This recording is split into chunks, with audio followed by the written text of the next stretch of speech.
జై శ్రీకృష్ణం వందే జగద్గురుం. భగవద్గీత మకరందము 16వ అధ్యాయము దైవాసుర సంపద్విభాగయోగము 17-18 శ్లోకములు. ఆత్మసంభావితాః స్తబ్దాదనమానమదాన్వితాః యజంతే నామగ్నైస్తే దంభేనా విధిపూర్వకం అహంకారం బలం దర్పం కామం క్రోధం చ సంశ్రితః మామాత్మపరదేహేషు ప్రద్విషంతో అభ్యసూయకః. తమ్ము తాము గొప్పగా తలంచువారును, వినయము మర్యాద లేని వారును, ధనము కలదని అభిమానముతోనూ మదముతోనూ కూడియుండు వారును, అహంకారమును పరపీడాకరమగు బలమును, గర్వమును, కామమును, క్రోధమును బాగుగా ఆశ్రయించిన వారును, తమ శరీరములందు ఇతరుల శరీరములందును సాక్షిగానున్న నన్ను మిగుల ద్వేషించువారును, అసూయాపరులై ఉండువారునగు అసుర సంపద గలవారు డంబముతో శాస్త్ర విరుద్ధముగా నామమాత్రపు యజ్ఞములచే యాగము చేయుచుందురు. ఆత్మసంభావితాః అంతేకాదు, ఇతరులను చాలా చులకనగా చూచుచు ద్వేషించుచుందురు. సమస్త చరాచర ప్రాణి కోట్ల యొక్క శరీరములందును సాక్షి రూపుడై వెలయుచున్న పరమాత్మను కూడా వారు ద్వేషించుచుందురు. అతని ఆజ్ఞను ఉల్లంఘించుచు అతని వాక్కగు వేదములను శాస్త్రములను ధిక్కరించి ప్రవర్తించుదురు. ధన మదముచే కన్ను మిన్ను తెలియకనుందురు. పేరుకు మాత్రము డంబముగా యజ్ఞములను చేయుచుందురు. ఆ క్రియలను వారు భక్తితోనూ భగవత్ప్రీత్యర్థముగాను చేయరు. పేరు ప్రఖ్యాతుల కొరకే చేయుదురు. మామాత్మపరదేహీషు తమ దేహమునందును ఇతరుల దేహములందును ఉన్న నన్ను ద్వేషించువారు అని చెప్పుట వలన భగవానుడు సమస్త ప్రాణికోట్ల యొక్క శరీరములందును నివసించుచున్నాడని సుస్పష్టమగుచున్నది. భగవానుడెచటనున్నాడని ప్రశ్నించు వారికి చెడ చక్కని సమాధానము కలదు. సమస్త చరాచర ప్రాణికోట్ల యొక్క శరీరమునందును సాక్షి మాత్రుడై అతడు విలసిల్లుచున్నాడని ఈ వాక్యము ద్వారా తెలియచున్నది. అట్టి సర్వవ్యాపక సర్వ శరీరస్థ పరమాత్మను తెలుసుకొనలేక ప్రాణి మరి యొక్క ప్రాణిని ద్వేషించుచున్నాడు. అట్లు ద్వేషించువాడు ఎదుటివాని అంతరంగమున విరాజమానమయ్యున్నటువంటి సాక్షాత్ భగవానుని ద్వేషించినట్లగుచున్నది.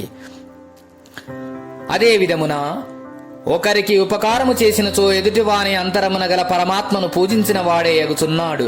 కావున ఇచ్చట ప్రద్విషంతః అను పదముచే వారు పరులను ద్వేషించుట ద్వారా భగవంతుని ద్వేషించుచున్నాడు అని గాని, లేక నేరులో భగవంతుని దూషించుచున్నారని గాని తలంపవచ్చును.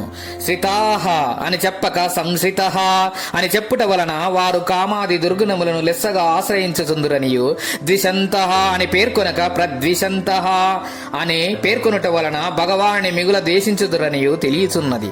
వారి యొక్క పరమ నీచ వృత్తి ఈ పదములచే ద్యోతకమగుచున్నది. అసుర సంపద గల వారి యొక్క మరికొన్ని లక్షణములను చెప్పుడు. వారు తమ్ము తాము గౌరవించుకొందురు. పెద్దల ఎడల వినయాదులు లేకుందురు. ధన మదము ధనాభిమానము కలిగియుందురు. డంబమునకు పేరు ప్రఖ్యాతులకు శాస్త్ర విరుద్ధముగా యజ్ఞాదులను గావించుదురు. అహంకారము, పశుబలము, దర్పము, కామము, క్రోధము వీరిని ఎక్కువగా ఆశ్రయించుదురు. తమ శరీరమునందును ఇతర శరీరమునందుగన భగవానుని ద్వేషించుచుందురు. అసూయ గల్గియుందురు. ఒకరి మేలు చూసి ఓర్వలేరు. భగవంతుడెచటనున్నాడు సమస్త ప్రాణికోట్ల యొక్క శరీరములందు. అసుర సంపద గల వారి యొక్క లక్షణములను 10 శ్లోకముల ద్వారా చెప్పెట్టుట తుదకు అట్టి దుర్గుణశీలురు నరకములందు బడుదురు.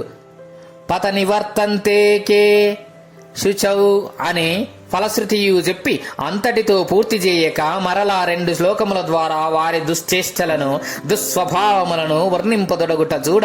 అసుర గుణములకు జనులు తమ హృదయమున ఏమాత్రము చోటీయక పరిపూర్ణంగా వారిని త్యజించి వేయవలనని భగవదాశయమై ఉన్నట్లు విదితమగుచున్నది.